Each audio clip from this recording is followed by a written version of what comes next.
नाशिक जिल्ह्यातील नांदगाव तालुक्यात असलेल्या न्यायडोंगरी येथील प्राथमिक आरोग्य केंद्राच्या डॉक्टरांना किरकोळ कारणावरून मारहाण केल्याची घटना न्यायडोंगरी येथे दिनांक 4 जून 2024 रोजी गुरुवारी घडली आहे। डॉक्टरांना शिवीगाळ, मारहाण आणि महिला कर्मचाऱ्यांना लज्जा उत्पन्न होईल असं वर्तन केलं म्हणून नांदगाव पोलीस स्टेशनमध्ये गुन्हा दाखल करण्यात आलाय। याबाबत अधिक माहिती अशी की दिनांक 6 जून 2024 रोजी गुरुवारी नांदगाव तालुक्यातील न्यायडोंगरी येथील प्राथमिक आरोग्य केंद्रामध्ये तुम्ही पेशंटला पाणी पिण्यास दिले नाही म्हणून महिला कर्मचाऱ्यांशी हुज्जत घालत शिवीगाळ केली आहे।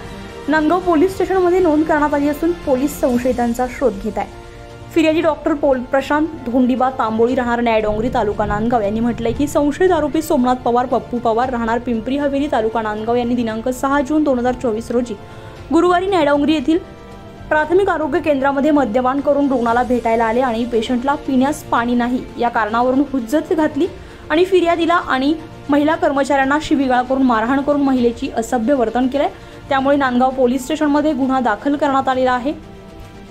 नांदगाव पोलीस स्टेशनचे पोलीस निरीक्षक प्रीतम चौधरी यांच्या मार्गदर्शनाखाली सहाय्यक पोलीस निरीक्षक सुनील वडे, पोलीस हवालदार मोरे हे पुढील तपास करत आहेत।